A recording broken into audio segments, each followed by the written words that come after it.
जंगल में ठंडी का मौसम चल रहा था। सब पक्षी अपने अपने वन घरों में ही रहते थे, परंतु मीनू चिड़िया का परिवार बहुत ज्यादा ही गरीब था। मीनू चिड़िया के परिवार के पास अपना कोई घर भी ना था, इसीलिए वे एक आम से घोंसले में रहते थे। मम्मा मम्मा, मुझे बहुत ज्यादा सर्दी लग रही है। मीनू चिड़ी, ये लो, इस केले के पत्ते से अपने आप को ढक लो, तुम्हें सर्दी नहीं लगेगी। मीनू चिड़िया, मैं जानता हूँ कि तुम इस ठंडी के मौसम की वजह से बहुत परेशान हो, परंतु मैं बहुत ज्यादा मेहनत करता हूँ उल्लू सेठ के खेत में, लेकिन फिर भी मैं तुम सबके लिए एक बड़ा घर नहीं बना सका। हाँ, मैं जानती हूँ, परंतु आप बहुत ज्यादा मेहनत करते हैं और हर बार की तरह इस बार भी मैं किसी तरह इस सर्दी से बचने का कोई न कोई उपाय निकाल लूंगी। अच्छा चलो मीनू चिड़िया, अब मैं चलता हूँ उल्लू सेठ के खेत में काम करने के लिए। ये कहकर सोनू चिड़ा वहाँ से चला जाता है। मम्मा, इस बार भी बहुत ज्यादा सर्दी पड़ गई है और मुझसे ये सर्दी बर्दाश्त नहीं हो रही। मेरे बेटे, थोड़ा सब्र करो, सब ठीक हो जाएगा। तुम देखना, एक दिन हम भी सब पक्षियों की तरह बंद घर में ही रहेंगे। वहीं दूसरी तरफ सोनू चिड़ा खेत में काम कर करके बहुत ज्यादा ही थक गया होता है। फिर सोनू चिड़ा अपने घोंसले में जा ही रहा होता है कि इसे रास्ते में कुछ दिखता है। अरे ये क्या चीज है? मैंने तो ये चीज पहले कभी नहीं देखी। बहुत कीमती और बहुत महंगी लग रही है ये, परंतु ये किसकी है? यहाँ तो कोई भी पक्षी नजर नहीं आ रहा। चलो, इसको मैं मीनू चिड़िया को दिखाता हूँ, क्या पता उसे कुछ पता हो। बस ये कहकर सोनू चिड़ा वे चीज उठाकर अपने घोंसले में चला जाता है। अरे सोनू चिड़ी जी, आप क्या लेकर आ गए हैं? पता नहीं क्या चीज है ये। अभी वापस आ रहा था तो रास्ते में मुझे ये दिखा, तो मैं इसे यहाँ पर लेकर आ गया। ये तो कोई मशीन लग रही है मुझे, परंतु ये क्या चीज है आखिर? अरे मम्मा, इस मशीन को चलाकर देखें, क्या पता ये चीज हमारे कोई काम आ जाए। फिर मीनू चिड़िया उस मशीन का बटन दबाती है तो वे मशीन चलना शुरू हो जाती है। अरे अरे मीनू चिड़िया, इस मशीन में से तो गर्माइश निकल रही है। सोनू चिड़ी, मुझे याद आया, इसे तो हीटर कहते हैं और ये हीटर इंसानों के पास होता है। ये हीटर सर्दियों में बहुत ज्यादा फायदा देता है। हाँ मीनू चिड़िया, इस हीटर की वजह से अब हमें बिल्कुल भी सर्दी नहीं लग रही है, क्योंकि इसकी गर्माइश बहुत ज्यादा है। सोनू चिड़ी, अब हम इस हीटर को चलाकर रखेंगे, क्योंकि इस हीटर की वजह से हमें सर्दी बिल्कुल भी नहीं लगेगी। आपको ये चीज तो बहुत ज्यादा ही अच्छी मिल गई है। मीनू चिड़िया, आज रात को नींद बहुत अच्छी आने वाली है, क्योंकि इस हीटर की वजह से हमें बिल्कुल भी सर्दी नहीं लगेगी। बस फिर मीनू चिड़िया का परिवार सुकून से सो जाता है। अगली सुबह हो जाती है। मीनू चिड़िया थोड़ी परेशान होती है। सोनू चिड़ी, इस हीटर की वजह से कल रात को हमें बिल्कुल भी सर्दी नहीं लगी और तो और बहुत ही ज्यादा अच्छी नींद आई हमें। लेकिन ना जाने इतना महंगा हीटर न जाने किसका होगा। हाँ मीनू चिड़िया, तुम ठीक कह रही हो, परंतु मैंने अच्छे से देखा था, वहाँ पर कोई भी नहीं था, इसीलिए मैं इसे यहाँ ले आया। बस अब रोज रात को मीनू चिड़िया का परिवार हीटर की गर्माइश की वजह से सुकून से सो जाता था और उन्हें सर्दी बिल्कुल भी नहीं लगती थी।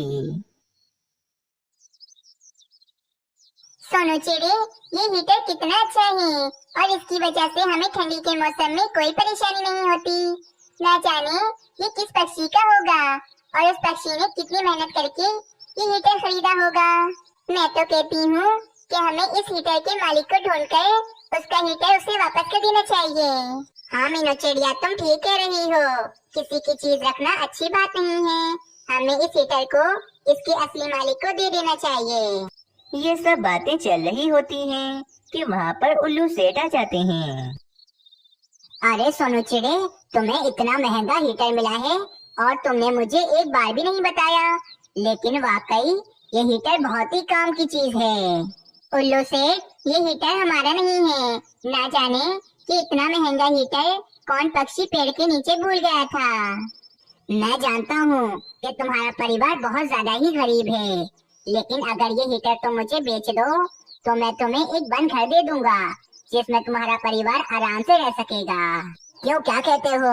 अगर ये सौदा करना है तो मुझे अभी बताओ, मैं तुम्हें घर देने को राजी हूँ। उल्लू सेठ, ये हीटर हमारा नहीं है तो हम इसे बेचकर नहीं उल्लू सेठ, ये हीटर हमारा नहीं है तो हम इसे बेचकर फायदा कैसे उठा सकते हैं? हमें ये नहीं बेचना। हाँ उल्लू सेठ, हमें नहीं बेचना ये हीटर। इस हीटर को मैं इसके असली मालिक को दे दूंगा। फिर उल्लू सेठ गुस्से में वहाँ से चले जाते हैं। मीनू चिड़िया, हमें नहीं पता कि ये हीटर किसका है, तो हम इसे इसके असली मालिक को कैसे देंगे? ये हीटर हमारा नहीं है, इसीलिए हम इसे वहीं रख देते हैं जहाँ से ये हमें मिला था। बाकी इसके मालिक की किस्मत कि वे इसे आकर ढूंढ ले। हाँ मीनू चिड़िया, तुम ठीक कह रही हो, हमें ऐसा ही करना चाहिए।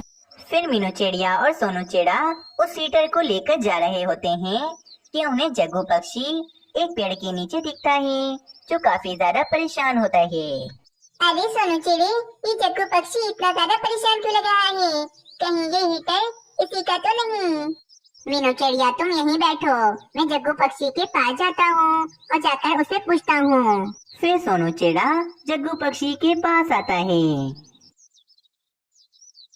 सोनू चिड़े, तुम जानते हो ना कि मैं बहुत ज्यादा अमीर हूँ, परंतु मुझसे गलती से मेरी पत्नी का जहाज का हीटर खो गया है। मैंने अपनी पत्नी से कहा है कि मैं उसे नया हीटर दिला दूंगा, लेकिन उसे तो अपने जहाज का ही हीटर चाहिए। मुझे याद है कि मैंने वे हीटर एक पेड़ के नीचे रखा था, लेकिन ना जाने वे हीटर किस पक्षी ने ले लिया है वहाँ से। जग्गू पक्षी, तुम बिल्कुल परेशान मत हो, तुम मेरे साथ चलो, मैं तुम्हें तुम्हारा हीटर दे देता हूँ। फिर सोनू चिड़ा जग्गू पक्षी को लेकर मीनू चिड़िया के पास आता है। जग्गू पक्षी, ये हीटर मुझे मिला था, लेकिन ये मेरा तो नहीं था ना, इसीलिए आज मैं इसे वापस यहीं रखने आया था कि तुम मुझे मिल गए और तुम ही इस हीटर के असली मालिक हो। अरे वाह सोनू चिड़े, मीनू चिड़िया, तुम दोनों तो बहुत ज्यादा ही ईमानदार पक्षी हो। अब मेरी पत्नी अपना ये जहाज का हीटर देखकर बहुत ज्यादा खुश हो जाएगी। अब मैं ले जाता हूँ इस हीटर को। तुम दोनों का बहुत बहुत शुक्रिया। ये कहकर जग्गू पक्षी अपना हीटर वहाँ से ले जाता है, परंतु मीनू चिड़िया और सोनू चिड़ा दोबारा से परेशान हो जाते हैं क्योंकि इनके पास सर्दी से बचने की अब कोई भी चीज नहीं थी। मम्मा, हमें उस हीटर से कितनी ज्यादा आसानी हो गई थी, लेकिन अब वह हीटर भी हमारे पास नहीं है। हाँ मीनू चिड़ी, लेकिन वह हीटर हमारा नहीं था, इसीलिए उसे हम अपने पास भी नहीं रख सकते थे। बस तभी जग्गू पक्षी वहाँ पर आ जाता है। मीनू चिड़िया, सोनू चिड़ी, मैं जानता हूँ कि तुम बहुत गरीब हो और इस गरीबी में भी तुम दोनों ने ईमानदारी से मुझे मेरा हीटर वापस दे दिया। तुम दोनों चाहते तो मेरा हीटर बेचकर बहुत ज्यादा पैसे ले सकते थे, लेकिन तुम दोनों ने मेरा हीटर मुझे वापस देकर मेरा दिल जीत लिया है, इसीलिए ये सारे पैसे मैं तुम दोनों को देने के लिए आया हूँ। और हाँ, मना मत करना बिल्कुल भी, क्योंकि ये मैं इनाम के तौर पर देने आया हूँ। ये कहकर जग्गू पक्षी वहाँ से चला जाता है। देखा मीनू चिड़ी, आज हमें हमारी ईमानदारी का इनाम मिला है, इसीलिए तुम भी हमेशा ईमानदारी से ही काम लेना।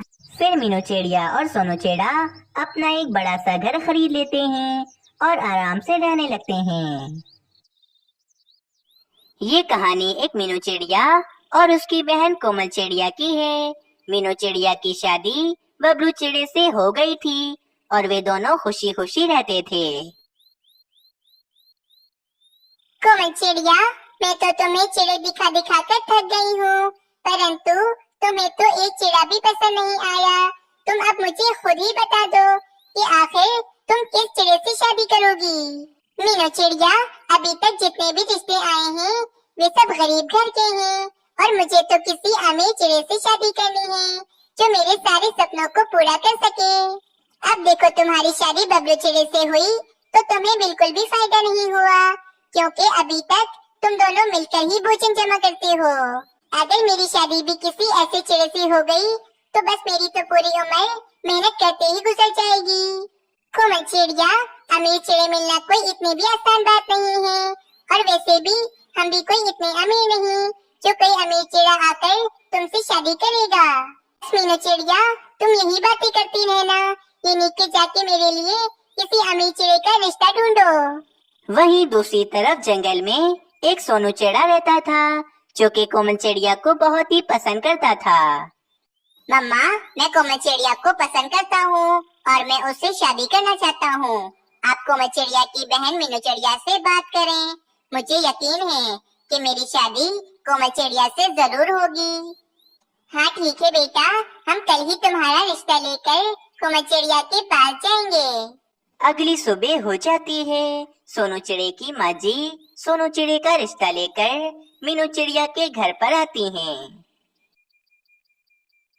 मीनू चिड़िया, हमें कोमल चिड़िया बहुत ही पसंद है और मैं चाहती हूँ कि कोमल चिड़िया की शादी मेरे बेटे सोनू चिड़े के साथ हो जाए।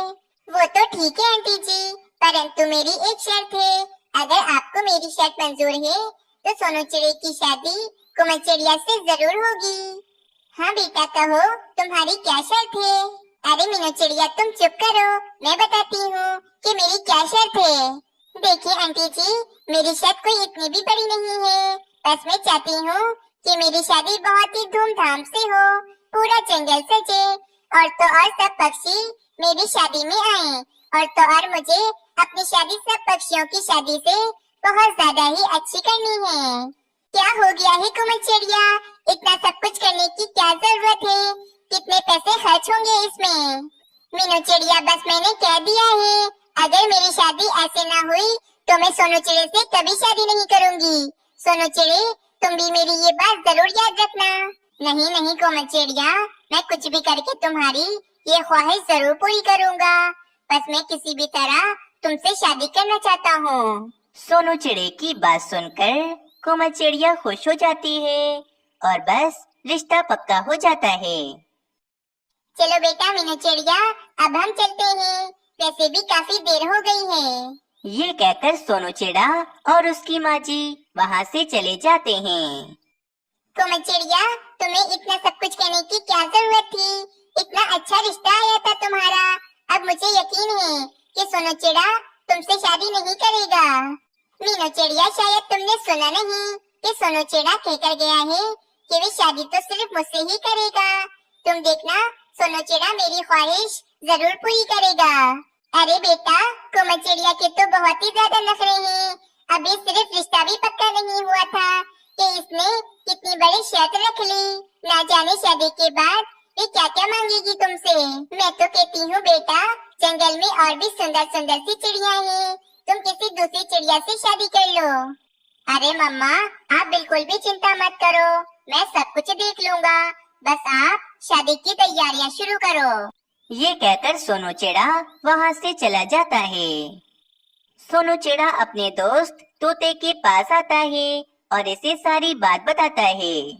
सोनू चिड़े, इतना सब कुछ तुम कैसे करोगे?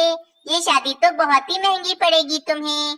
मैं तो कहता हूँ कि तुम उस लालची चिड़िया से शादी मत करो। नहीं तोते, शादी तो मैं सिर्फ उसी चिड़िया से करूँगा, परंतु मैं बहुत ही परेशान हूँ। कोमल चिड़िया ने बहुत ही बड़ी शर्त रख ली है और मेरी इतनी हैसियत भी नहीं है, मेरे पास इतने पैसे नहीं हैं।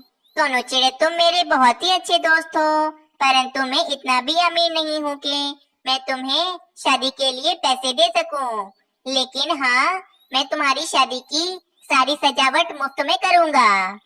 अरे तुम्हारा बहुत शुक्रिया तोते, तुम्हारा बहुत एहसान होगा मुझ पर। दूसरी तरफ कोमल चिड़िया बहुत ज्यादा ही खुश होती है, क्योंकि उसे यकीन था कि सोनू चिड़ा उसकी ख्वाहिश जरूर पूरी करेगा। मैं सोनू चिड़े को बहुत ही अच्छी तरह से जानता हूँ। वे बहुत ही ज्यादा अच्छा चिड़ा है, परंतु वे इतना अमीर नहीं कि वे इतनी महंगी शादी कर सके।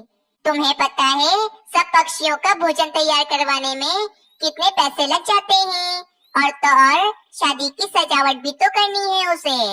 बबलू का वे में कुछ नहीं जानती।